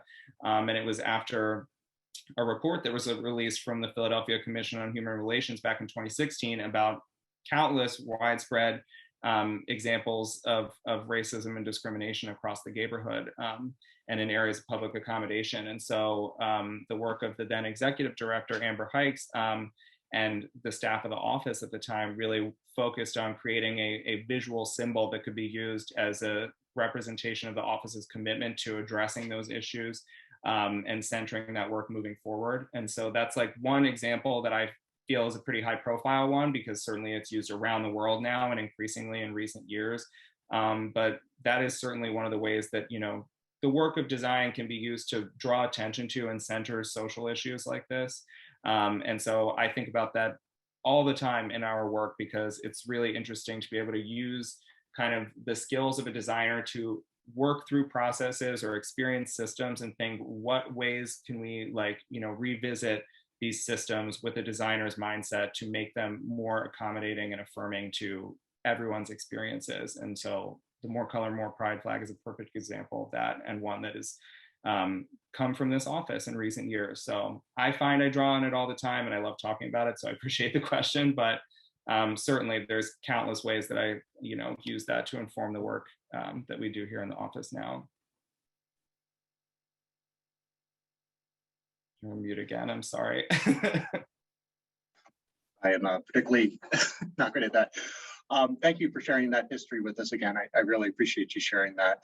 I want to thank you again for coming and speaking to us today and sharing what the city's doing to support the lives of LGBTQ Philadelphians. Thank you. Yeah, it's my pleasure. Thank you so much. So at this point, I know we have a few moments before our next panelist, but I'm going to turn it over to one of our co-chairs, Robb Bettiker.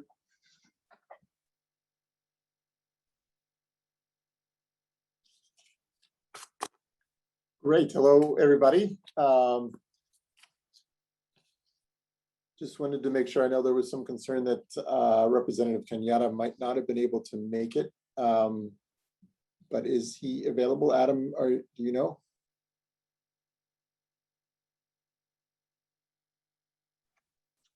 I am not. Let me give me one moment.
Sorry, Rob, but slight delay. I don't think we've received a definitive answer yet. It does look like there may be a technical issue. But I don't see that we've had an answer yet. Okay.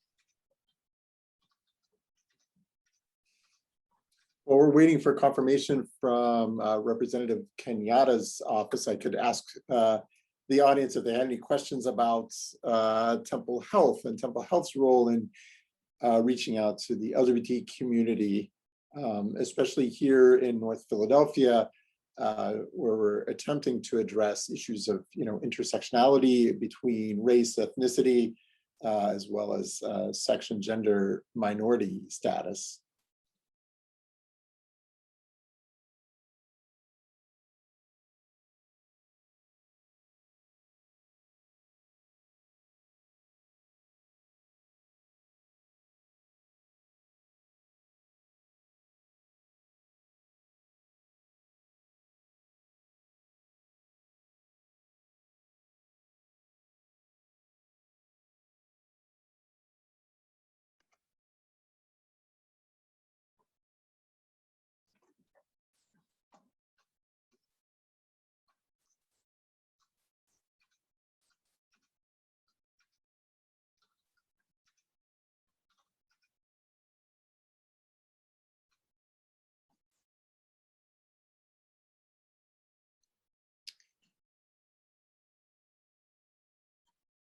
Okay, it looks like somebody from Representative Kenyatta's office was to email us in 2 minutes about confirming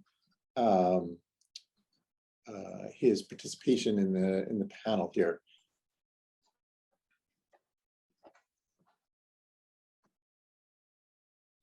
I guess for the moment, I can talk a little bit about Temple. Sure. Rob, do you want to talk a little bit about the task force and how the task force works at Temple and kind of where we are across the different campuses? Sure. So the task force started about 5 years ago and really has blossomed, I think, and has accomplished quite a bit here.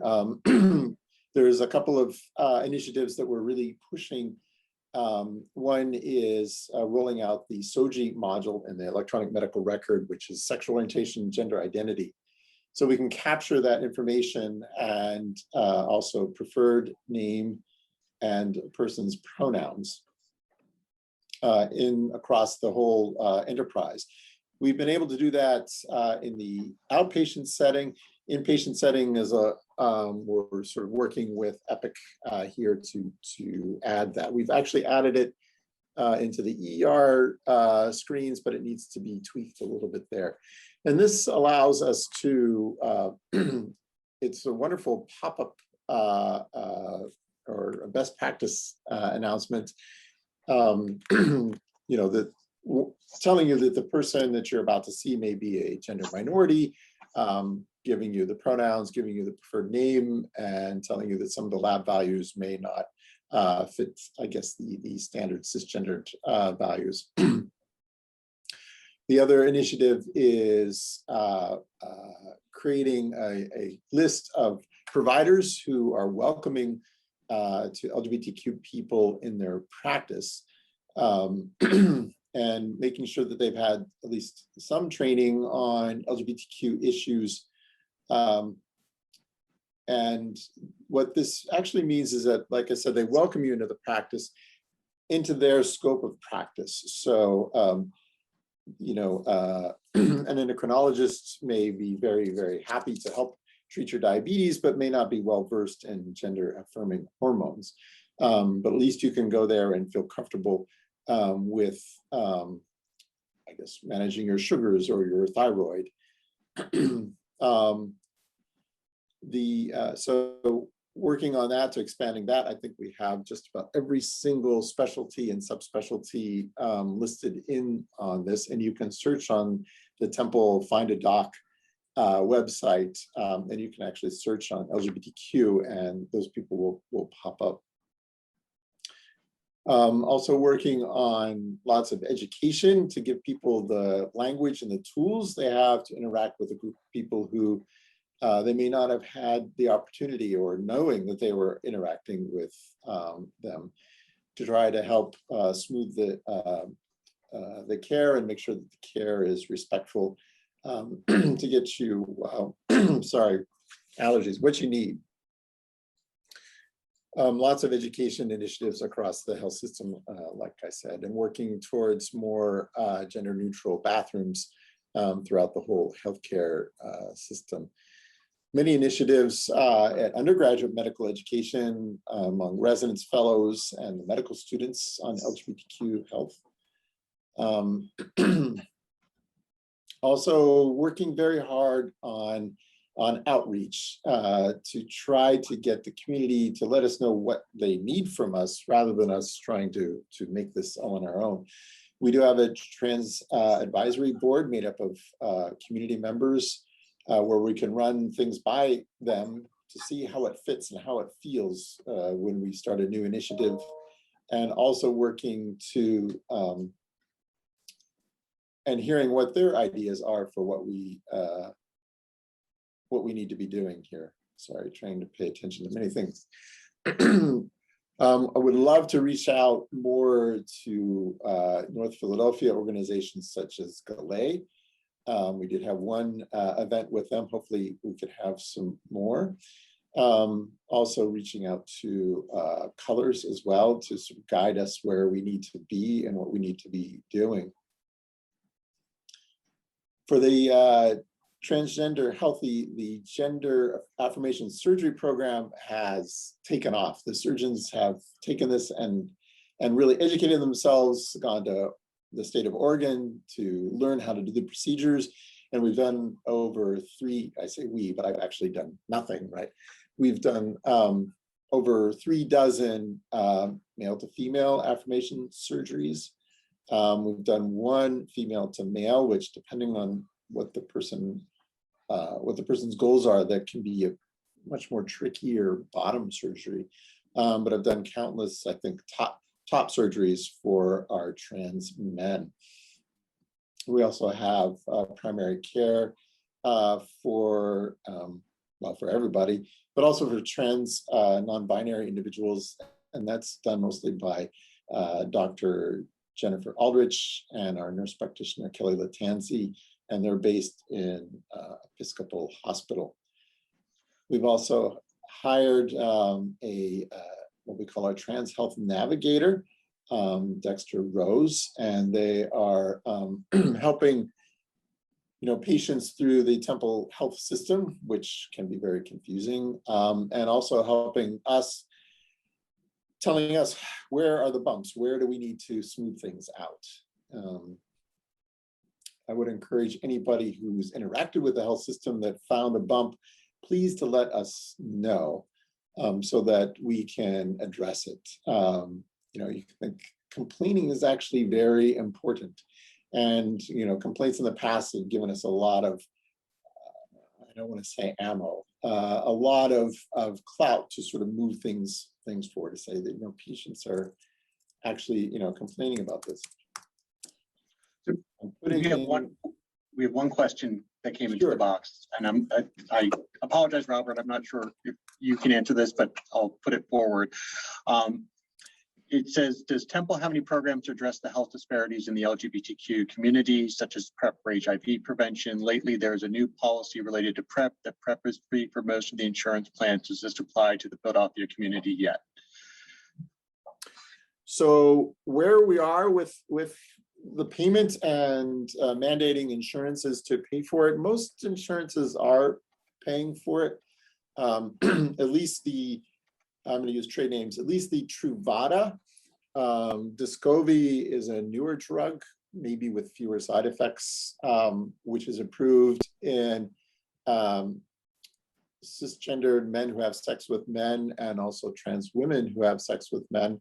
But I've run into some problems with that and defaulted back to Truvada and just monitoring for the side effects. So I think most insurances are paying for at least some form of PrEP, although it is a barrier for a lot of people, such as what if you don't have insurance? There are many ways to get PrEP here at Temple. You can certainly see anybody in the infectious disease department. You can see Dr. Aldrich or nurse practitioner Latanzi out at Episcopal, and our internal medicine residency program. The residents are great at educating themselves and making sure that the new docs that we now have starting on mid-June are up to speed on PrEP. So you can certainly get PrEP here, like I said, with the internal medicine, with family practice, with infectious diseases, and also we'll work on getting it paid for if need be. A lot of the disparities, I think, we're working on. We're trying to find, the best way to address them. Also recognizing that the healthcare itself system is, in general, in the United States, can be an issue, and hoping to sort of at least lower the anxiety of coming in to see, a doctor or a PA or a nurse practitioner here at Temple. You can search ahead of time for your doctor to see if they're a welcoming provider. If they're not listed, it doesn't necessarily mean that they aren't. It's just that we haven't sort of gotten them through the whole process. Also recognizing that, in a sense, a doctor is not a person. Can I say that? That's right. Before you get to see me, you've interacted with multiple people in the Temple Health System. And so we're working on to make the whole experience excellent. So, and again, I'm asking if there was a bump in scheduling or in getting your blood pressure taken, to let us know that as well, so that we make it a comfortable way through. Our MAs are supposed to call people from the waiting room by their last name, so that, so you're not, at least by first name, not dead named. And if your gender expression doesn't match the sort of implied gender of your first legal name, your legal first name, at least that won't be, shouldn't be used in the waiting room to call you back for that.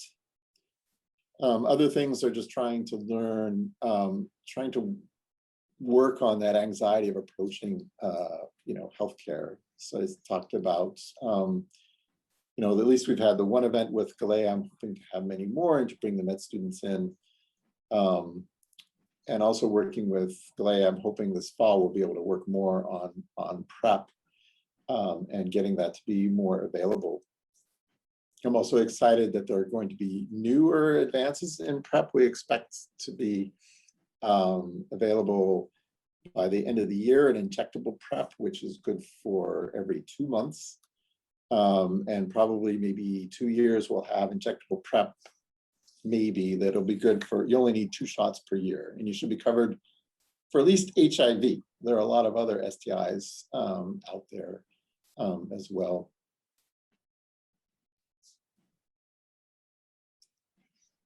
So I know we're coming right up on 1 o'clock. We are hoping that Rep. Kenyatta will still be able to join us, but our understanding is they may be having a technical issue on their end and running up against another scheduling conflict. So we're hoping to hear from them momentarily. So we appreciate everyone staying with us for a few minutes till we can see if we can have the opportunity to hear from Representative Kenyatta.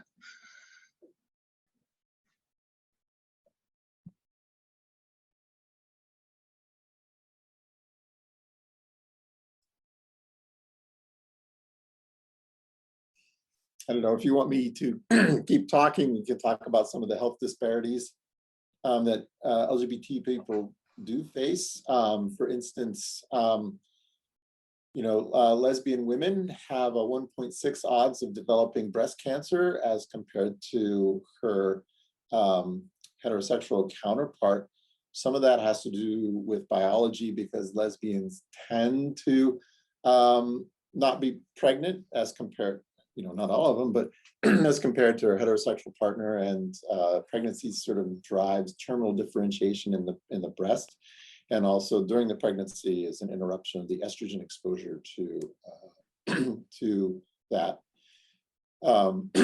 Other things are that the lesbian women tend to be smokers, maybe compared to her heterosexual counterpart. The fact that a lesbian woman may be less likely to seek out medical care, isn't going to increase her risk of developing breast cancer. But what it's going to do is then she's going to present perhaps later in the breast cancer, where the therapies have to be a bit more severe, I guess to say. I'm not an oncologist by any means. But it's sort of odd, some of the disparities that pop up that you wouldn't think of, such as breast cancer.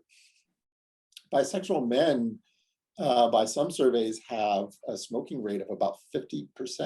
So again, something that I wouldn't have necessarily thought of, but clearly, smoking is a health hazard, and is also concentrated in the LGBT community compared to our cis and heterosexual counterparts that need to be addressed.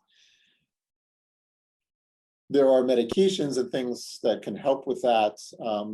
One of the things, though, Temple offers smoking cessation things, but a lot of those are in groups. And how comfortable are LGBTQ people, participating in groups where they would feel perhaps that they can't talk about that aspect of their life. So we're working on that. Temple also has a very aggressive heroin and opioid use disorder treatment program in the outpatient. And again, the sort of group therapies, can be a barrier to people not wanting to disclose. So I've spoken with David O'Gorick, who's the chair of medicine here and also heavily involved in the opioid use clinic, about can we create LGBTQ specific support groups for opioid use disorder among those communities, and they're very receptive to it. What I found is that I have to sleep, and there's just so much stuff to do that we're moving forward on it, but certainly can use some more help in sort of many different ways for that. Substance use is a bigger problem in LGBTQ people, and actually the recent New England Journal of Medicine, well, maybe 2 weeks ago, had sort of an opinion, sort of a review article on substance use among men who have sex with men, and just focused on that group as well. While we're waiting, Robert, do you want to talk briefly too about how people can get involved with the task force? So absolutely. So I just put, oops, I just went to the panelists. I'm going to put in to everybody here. Here is the email.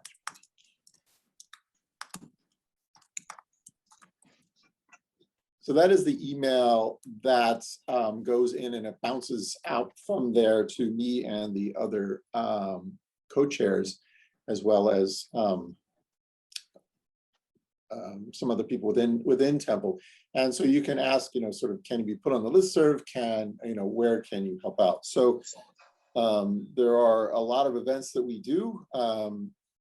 In the past, we've tabled at Pride and Outfest events. I know those are a little or a lot up in the air at the moment. We tabled at Black Pride. And a lot of other events, sort of, we handed out snacks and bottles of water to the participants in the Philly Trans March. So a lot of sort of social events that we're working on, and to support other people. Can university alumni join? Absolutely. Like I said, just email that, and they'll put you on the list there. I actually every once in a while will send message to the Temple University LGBTQ alumni about events that are going on. What other things are we doing? So yes, I'm working on issues of where to move from here. What education issues do we need? And we're always looking for things to do, right? Events and people to help us do them. Right, So. absolutely. But now I'm drawing a complete blank here. But lots of things to do. One of the things is, right, getting involved in some of the policy things, which we can do a little bit more than the health system can, right? The health system needs to be very, very cautious about what they do, but certainly we can write letters to the Pennsylvania legislature, to our governor, to also on the federal level. We should also remember to write letters, thank you letters to people who are doing brave things, such as Representative Kenyatta, because it's good to have the support as well. So we had another question come in that I don't know if you want to take it, but it's about the percentage of Temple physicians who have signed to be the affirming providers, and what you see are both the opportunities and challenges to increasing those numbers. Let me see. I think we had about 100, and we're working on sort of fine-tuning the calibration so that people know where they can go for specific, like trans health care and things like that. So some of the issues are just time. We did set a bar as to what you needed to do to be included on the list. I know some other institutions just said, who wants to be on the list, right? And anybody who raised their hand was put on it. So what we've done is there's about an hour webinar or some other evidence of LGBTQ specific care. And I was actually more focused on sort of making sure that providers know what happens outside of the exam room so that they understand why somebody's going to be anxious to come in to see them. And understanding some of the discrimination the healthcare system may have sort of put on them in the past. So that's sort of an hour time. We made them sign the Gay and Lesbian Medical Association pledge, which basically says don't be a jerk. And also then, write a few sentences about what they view being an affirming provider is. So those sort of 3 requirements for that. And the hour time is actually a bit of a barrier, but I don't really want to back away from that. We've had some things like, well, I treat everybody.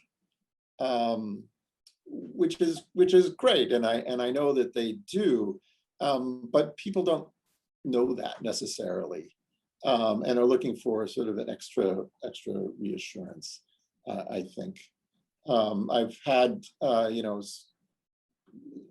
so trying to explain to them, yes, you do treat everybody, but also this is an actual problem in the healthcare system that you can perhaps help to alleviate by joining and putting yourself on the list. And a lot of it has to do with sort of, circling back and, sort of reminding people that they said that they would do the webinar. I will give a shout out to our OBGYN department, who basically took it on themselves to completely educate themselves. And right before we instituted the requirement of the webinar, they had actually already done all sorts of training for themselves. And so we grandfathered them in. So I think that if you're a trans man seeking gynecologic care, I think our OBGYN department is quite great. Robert, you mentioned education.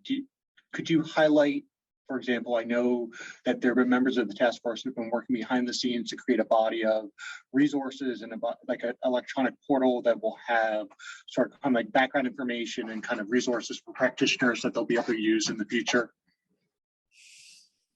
So yeah, the education issue. So there are these sort of accreditation things that Temple Health employees have to do each year, like bloodborne pathogens, how to handle waste, precautions for patients with particular infections. And so we have now in those annual things that they need to do, we have basically it's sort of an interacting with your transgender non-binary patient. Nicolle did an amazing sort of YouTube video that's through the requirements, you can look, review, and then sort of answer some of the questions. And some of the sort of basic things about sort of interacting with a transgender patient. Not necessarily transgender health issues, but reminding people about what the pronouns mean and what a dead name is, and trying to use the preferred name over the legal name. Some other issues, the internal medicine residency program is trying to put together a whole education system on trans and LGBT health to teach themselves. And so they're working together, hoping to distill WPATH and also the GLMA recommendations into sort of a thread over the 3 years of the program. The undergrad has been undergraduate medical education, the medical school. So the family practice has 1 hour of transgender health for the medical students, as well as there's a trans health standardized patient that all the students have to go through. Also, Carl Streed is a physician working with, I think he's at Johns Hopkins, but also working with Stanford to look at the what LGBTQ education there is among med students sort of nationwide. And so I just need to contact the Dean for Education. He and I we just need to set up the time. He and I are going to fill out this survey together and use this actually as a blueprint as to what we need to be instituting in for the medical students. Also, like I said, the OBGYN has great stuff for the med students rotating through them.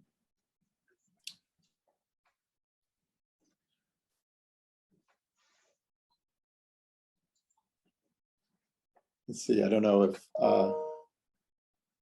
Representative. I'm wondering if the technical issues and the scheduling got the better of them a little bit, because we haven't heard back quite yet. But I do want to thank our panelists that have been with us so far. I want to thank Erik Larson. I want to thank Deonne Powell for both your presentations. They've been really remarkable and great, and thank you for the insights you've shared with us. So yes, I think so. Maybe we should, I think we could probably break from here. And like I said, if you're interested in learning more, being on the listserv or helping out, you can just email the lgbtq@templehealth.org. And like I said, that'll bounce to the co-chairs, and we can move and incorporate you as we move forward and try to create a great healthcare system here to serve North Philadelphia and I guess the Northeast. So thank you very much, everyone. And I think we'll probably sign off here. My understanding is that a recording of this will be emailed to all of the participants. Is that an understanding, Adam? That's mine as well. If it's not emailed, I believe we're going to put it somewhere online where it's accessible for people to watch in the future. Okay. So again, I want to thank everyone, and I hope they enjoy the rest of their day. Thank you for coming today and participating. Bye all. Goodbye.